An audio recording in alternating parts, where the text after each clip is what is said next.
ఓం మహాగణాధిపతయే నమః. ఓం గురుభ్యో నమః. ఓం శ్రీమాత్రే నమః.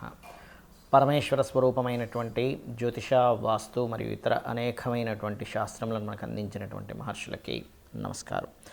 హయగ్రీవ హయగ్రీవ హయగ్రీవేతియో వదేత్తస్య నిస్సరతే వాణి జనుకన్యా ప్రవాహవత్. అరుణాం కరుణాతరంగితాక్షీం ధృతపాశాంకుశపుష్పబాణచాపాం అనిమాదిభిరావృతాం మయూకైః అహమిత్యేవ విభావయే భవానీం. శ్రీమాత్రే నమః. ప్రేక్షకులకి ఆ లలితాంబిక అమ్మవారి యొక్క అనుగ్రహం పరిపూర్ణంగా కలగాలని మనస్ఫూర్తి కోరుకుంటూ, మనం డిసెంబర్ మాసంలో అసలు గ్రహస్థితి ఏ విధంగా ఉంది అని చెప్పి చూసుకున్నట్లయితే, ఈ మాసంలో 3 గ్రహాలు వక్రించి ఉంటాయి. అందులో ప్రధానంగా గురువు వృషభ రాశిలో వక్రించి ఉంటున్నాడు, కుజుడు కర్కాటక రాశిలో వక్రించి ఉంటున్నాడు. అదేవిధంగా శని కనుక చూసుకున్నట్లయితే వక్ర త్యాగం అయిపోయింది ఆల్రెడీ శనిది. ఇక బుధగ్రహం పర్టికులర్గా మనకి ఈ యొక్క వృశ్చిక రాశిలో ఉండి 16వ తేదీ వరకు వక్రగతిలో ఉంటాడు రవితో కలిసి. అయితే ఈ రవితో కలిసినటువంటి బుధుడు వక్రత్యాగం 16వ తేదీ అవుతూ, అదే 16వ తేదీ ధనస్సులోకి రవి మారుతున్నాడు. అదేవిధంగా శుక్రుడు గమనించుకున్నట్లయితే 3వ తేదీ నుంచి ధనస్సు రాశిలో ఉన్నటువంటి శుక్రుడు మకర రాశిలోకి ఎంటర్ అవ్వడం జరుగుతుంది. ఆయన 29వ తేదీ వరకు మకరంలో ఉండి కుంభంలోకి 29వ తేదీకి వెళ్తూ శనిని కలుస్తాడు. అదేవిధంగా మీనంలో రాహువు, కన్యారాశిలో కేతు యొక్క సంచారం జరుగుతుంది. ఇక ఈ యొక్క గ్రహస్థితిని అనుసరించి ద్వాదశ లగ్నాల వారికి మరియు ద్వాదశ రాశుల వారికి, లగ్నం తెలిసిన వారు లగ్నం నుంచి చూసుకోవచ్చు, లేదా లగ్నం తెలియని వారు రాశి నుంచి చూసుకోవచ్చు. ఎటువంటి ఫలితాలు జరగనున్నాయి, ఏ విషయాల పట్ల మీరు జాగ్రత్తగా ఉండాలి అనేటువంటి విషయాలు చెప్తుంది. నేనైనప్పటికీ కూడా చెప్పిస్తుంది సాక్షాత్ లలిత అమ్మవారిగా భావిస్తూ ఒక్కొక్క లగ్నము రాశి గురించి తెలుసుకుందాం. ధనుర్లగ్నము ధనస్సు రాశి. ధనస్సు వారికి కనుక చూసుకున్నట్లయితే మీ యొక్క లగ్నాధిపతి గురువు వక్రించున్నందుకు ఇక్కడ శత్రుత్వాలు తగ్గడము, అదేవిధంగా సంతానం కోసం చేసే ప్రయత్నము ఫలించడము, కొత్త ఫ్రెండ్స్ ఎవరైనా మీకు పరిచయం అవ్వడం అనేటువంటిది జరుగుతుంది. మీకు 2వ స్థానంలో శుక్రుడు వచ్చి కూర్చున్నాడు. అంటే 6వ అధిపతి దశమాధిపతి 2లో ఎప్పుడైతే ఉంటాడో కాస్త ఇది మీకు ధన అభివృద్ధినిస్తుంది. అదేవిధంగా వక్రగతి పోయి శని 3లో కూడా ఉన్నందుకు అక్కడ మీరు ధైర్యంగా తీసుకునేటువంటి స్టెప్ ఏదైతే ఉంటుందో అది ఖచ్చితంగా మంచి ఫలితాన్ని ఇవ్వనుంది. కాకపోతే మీరు అగ్రిమెంట్స్ కానీ కాంట్రాక్ట్స్ కానీ చేసేటప్పుడు ప్రత్యేకంగా 7, 8 తేదీలు కాస్త జాగ్రత్తగా ఉండండి.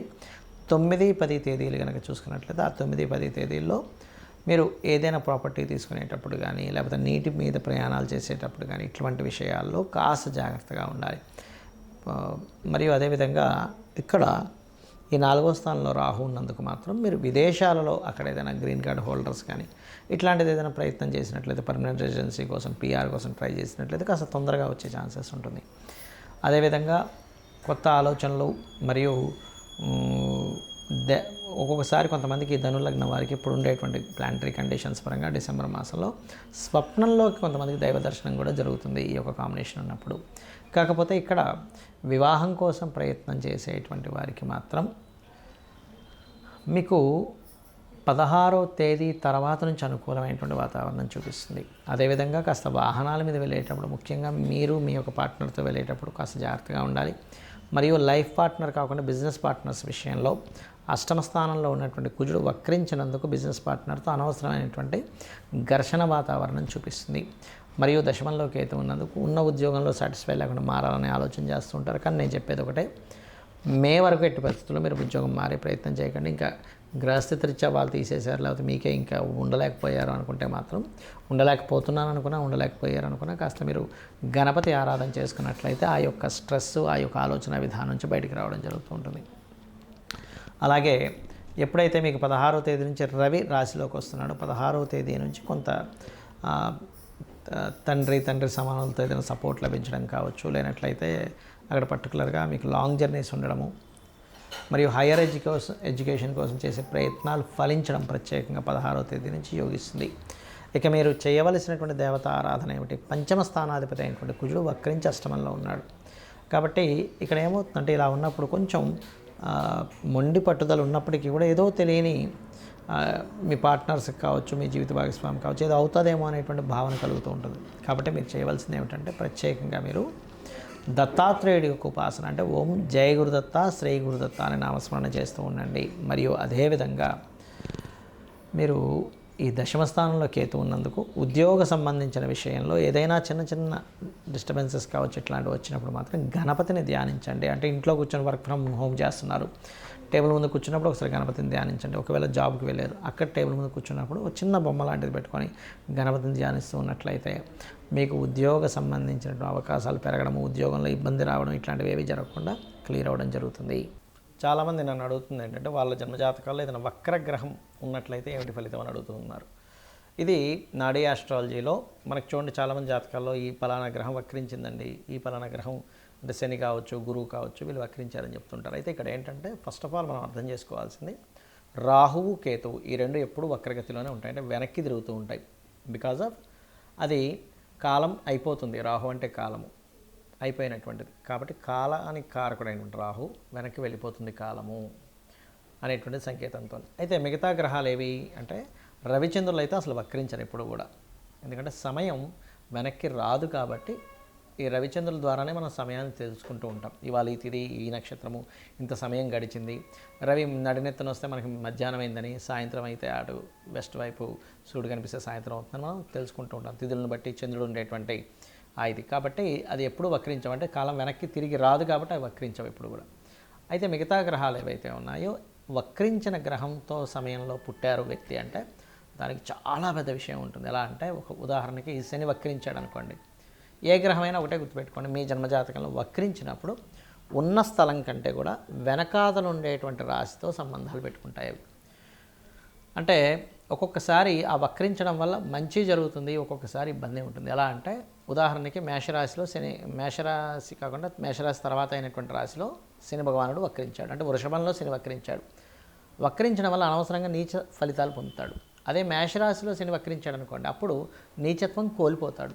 అదేవిధంగా ఉచ్చస్థానానికి కూడా అదే వర్తిస్తుంది. ఉదాహరణకి తులారాశిలో శని వక్రించాడు అనుకోండి, అప్పుడు ఉచ్చస్థానం యొక్క ఫలితాలు కోల్పోతున్నాడు. కానీ వృశ్చికంలో వక్రిస్తే ఆయన ఉచ్చస్థానంలోకి వెళ్తున్నాడు. ఏదైనా ఒక గ్రహం కనుక వక్రించినప్పుడు తను ఏ రాశిలో ఉండి వక్రించాడో అది అదృష్టానికి దారితీస్తుందా, ఇబ్బందికి దారితీస్తుందా అనేటువంటి చూడాలి.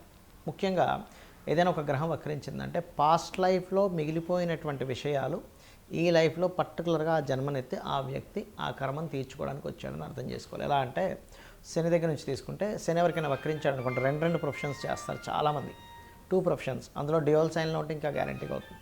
అదే జీవుడు వక్రించాడు, గురువుకి సంబంధించిన కొంత సేవ, గురువులకు సంబంధించినటువంటిది కొంత మిగిలిపోయింది ఆయనకి, జ్ఞానాన్ని పంచే విషయంలో కానీ గురువులకు సేవకు సంబంధించిన విషయంలో కానీ మిగిలిపోయింది.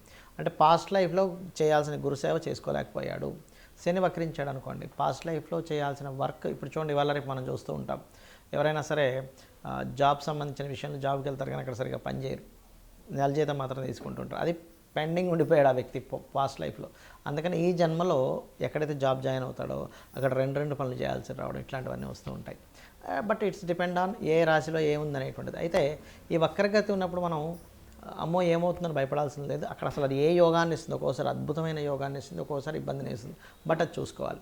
అదేవిధంగా శుక్రుడు వక్రించాడు, ఎక్కడుండి వక్రించాడు, సప్తమంలో ఉండి వక్రిస్తే ఏమవుతుందంటే జీవిత భాగస్వామి, వివాహ సంబంధాలు ఇదిగో దగ్గర దాకా వచ్చి వెనక్కి వెళ్తూ ఉంటాయి. అది కంఫర్ట్స్ కావచ్చు, వాహనాలు కావచ్చు, వివాహ సంబంధించిన విషయాలు కావచ్చు, ధన సంబంధించిన విషయాలు కావచ్చు.